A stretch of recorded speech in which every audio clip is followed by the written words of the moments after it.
देख रहे हैं समाधान इंडिया और मैं हूं आपके साथ कुमारी काजल। एक तरफ पूरे देश भर में महिलाओं को एक लक्ष्मी की तरह पूजा जाता है, तो वहीं दूसरी तरफ उन्हीं महिलाओं का जो इज्जत के साथ खेलने में लोगों को थोड़ी भी शर्म नहीं आती है। बता दें कि हर रोज कितनी महिलाएं और कितनी जो महिलाएं और लड़कियां हैं इस दरिद्रता का शिकार होती हैं और कितनी लड़कियां इसके कारण आत्महत्या करती हैं, इसका गणना भी नहीं किया जा सकता है। इसी प्रकार का एक मामला सामने आया है बिरनी के बलिया पंचायत से, जहां 3 लड़कों ने मिलकर एक अकेली लड़की को देखकर उसके साथ हाथापाई की और उसके बाद बलात्कार करके वहां से फरार हो गए। बता दें कि इस तरह का जो मामला है सो लगातार देश भर से आता रहा है। इस घटना के बाद उस लड़की ने अपने परिवार को इसके बारे में जानकारी दी है, जिसके बाद उसके परिवार वालों ने पुलिस प्रशासन को इसकी जानकारी दी और पुलिस प्रशासन को बुलाया गया। उस लड़की ने बताया कि वो 3 लड़के थे, जिसमें से वो एक लड़के को पहचानती है। उस एक लड़के का नाम है अनूर अंसारी, जो कि बलिया पंचायत का ही रहने वाला है। उसने बताया कि उस दरिंदों ने सबसे पहले उसके मुंह को रुमाल से बांध दिया था, उसके बाद इस घटना को अंजाम दिया। बता दें कि अब तक किसी भी तरह का जो पुलिस प्रशासन द्वारा कार्रवाई होनी चाहिए थी वो अब तक नहीं हो पाई है, क्योंकि अब तक इस घटना को 24 घंटे हो चुके हैं, लेकिन किसी भी तरह का जो कार्रवाई है और किसी तरह का भी जो न्याय है वो लड़की को मिलता हुआ नहीं नजर आ रहा है। उसके माता पिता का कहना है कि लगातार वो जस्टिस की मांग कर रहे हैं, न्याय की मांग कर रहे हैं, लेकिन सभी के बीच में प्रशासन की ढील साफ दिखाई दे रही है।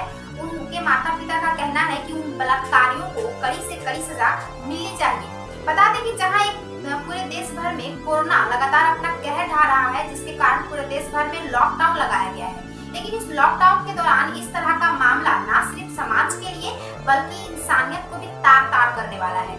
इस तरह का जो मामला है देश भर से आता रहा है, तो यह जानना बहुत जरूरी है कि क्या लड़कियां कहाँ सुरक्षित हैं। इतने सारे जो कानून बनाए गए हैं, इतने सारे जो जस्टिस है लड़कियों के लिए, फिर भी लड़कियां सुरक्षित नहीं है, तो क्या और कानून की जरूरत है? क्या प्रशासन इसमें ढील दे रही है? आखिरकार कहाँ जाके इस तरह का जो मामला है वो रुकेगा? इस पे देखिए एक खास रिपोर्ट। गए थे बाथरूम, अच्छा, और 3 गो लड़का आया था, एक के चिंते 2 गो के नहीं चिंते, दोनों रुमाल बांध के आया था स्कूल के साथ।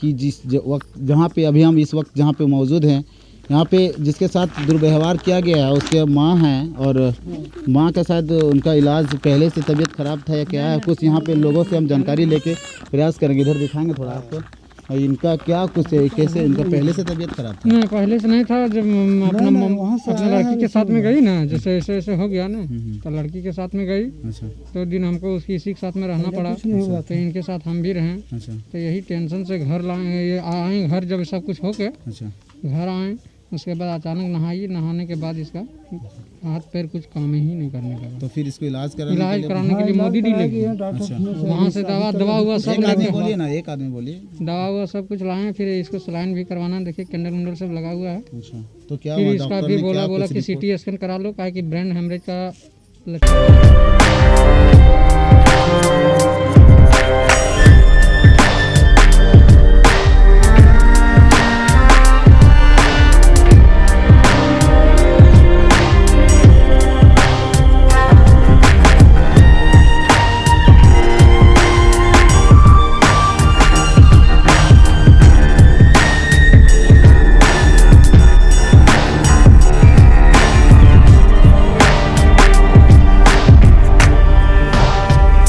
साथियों बता दें कि यह वही विद्यालय है, उत्क्रमित मध्य विद्यालय बलिया, जहां पे नाबालिग के साथ दुष्कर्म किया गया है।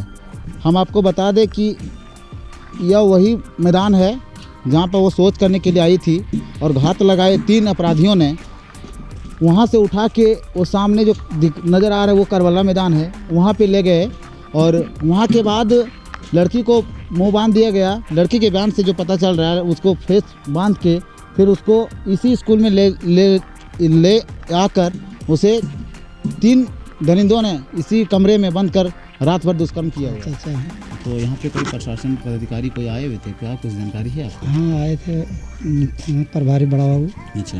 और डीएसपी साहब हमको सुनने में आए कि एसडीपीओ साहब आए और बाद में इंस्पेक्टर साहब को भी देखे। अच्छा अच्छा। और क्या लड़की से बयान लिए और रिपोर्ट क्या बनाया नहीं, हम लोग दूरी बना के थे। अच्छा अच्छा। दूरी रखवाए थे हम लोग। अच्छा, तो फिर उन्होंने क्या फिर कुछ अपना कुछ कार्रवाई करने के मामले में क्या कुछ आश्वासन दिए? आश्वासन तो मिला है। अच्छा। और बोले कि तुम बहुत जल्द जो है से इसको कार्रवाई किया। आप लोग क्या अपने प्रशासन से क्या कुछ मांग करना चाहेंगे? हम लोग तो रखे हैं कि हमारे जो इज्जत गवे की है, तो हमको जिस लड़की के बयान से हमको जो मुकदमा हम किए हैं, मुकदमा पाए हैं, उस पर हमको कार्रवाई उनको होना चाहिए और सज़ा मिलना चाहिए। क्या कुछ कहना चाहेंगे? देखिए, ये बहुत दर्दनाक घटना है।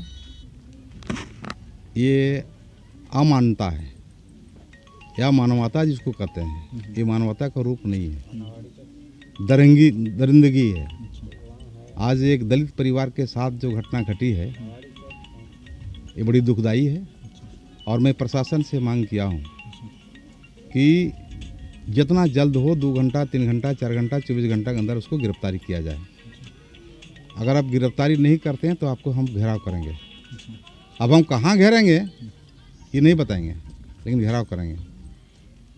रोड में घेराव करेंगे, थाना घेराव करेंगे और नहीं, आप निष्पक्ष भावना से जांच करते हुए अविलंब उसको गिरफ्तारी करें, ये हमारा आपसे आग्रह विनती है।